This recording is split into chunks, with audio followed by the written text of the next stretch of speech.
So what if I told you by watching this video you could probably save yourself on a $40,000 mistake? Would you watch it?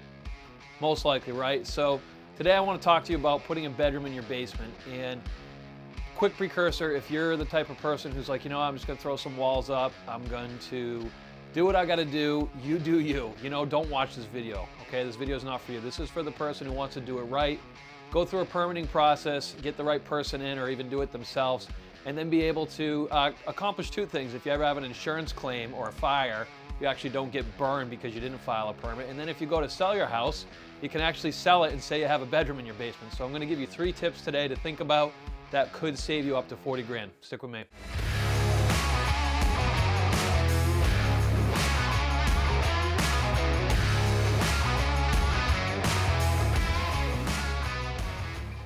Okay, so here's the 3 things you're going to think about when you put a bedroom in a basement.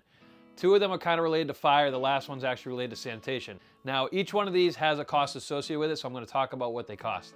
First thing, when you put a bedroom in a basement, that bedroom needs a form of exit in that room. So if you picture this, I have a fire outside of a room like this. I have no way of getting out if the fire is outside of that room. So the code states we need a form of egress or exit in a room. Pretty simple when you have a walkout basement. You could be looking at between $1,500 to $2,200 to be putting a new window in, something big enough for someone to escape out. But when you have a below grade basement, it actually gets a little bit challenging, and the investment could look as much as $8,000 or $14,000 because essentially we're cutting a hole in your concrete. We're going to be digging out for an escape window well, and it's going to be to where whoever's in that unit, whoever's in that bedroom can easily walk through that window, open it up, climb up the ladder, and escape if there's a fire. Second tip, adding smoke alarms in the bedroom. Great if you put it in there, but the code actually says that you want to treat the rest of the house as new construction.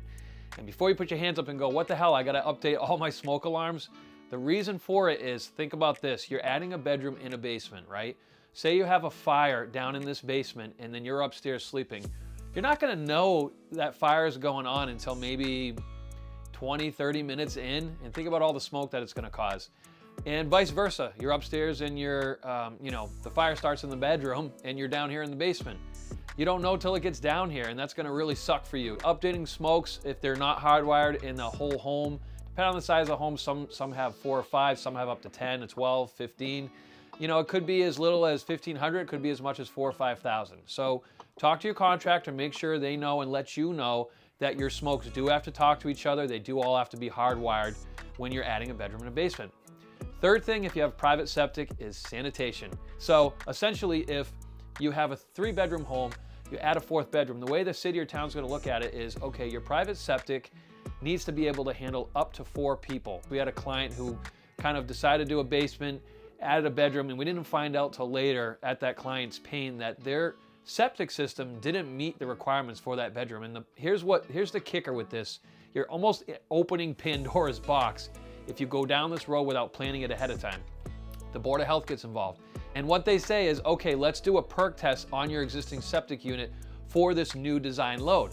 Now, if you fail that, now you have 2 years, no matter what you do with that basement, it's on record that you have a failed septic system. So now you have 2 years, no matter what, to get it done. So before you open Pandora's box, ask your town, maybe they have record of the previous septic put in from another owner, ask the previous homeowner, maybe you have a receipt, maybe you recently did it. Find out what that on-site sewage disposal can hold before you say, I'm adding a bedroom in a basement, you go file the permit, and then you do the perk test and it fails, right? So that client in particular ended up spending about $35,000, between $45,000 to get a whole new septic system. Luckily they needed it anyway, so it made sense, but why not find that out before you get into it? So if you made it this far, give us a like and a subscribe. We'd really appreciate it. We want to get this quick and easy content out to you so that you can, when you go to hire that contractor or even do it yourself, you have the information, you don't get screwed, and it's easy for you and you know what to expect. I'm Josh Gabois. I'm with Renovista Construction. We're a remodeler here in Massachusetts. You can drop me a line here in the comments box. You can also email me, josh@renovistaconstruction.com. Thanks again. Happy to help.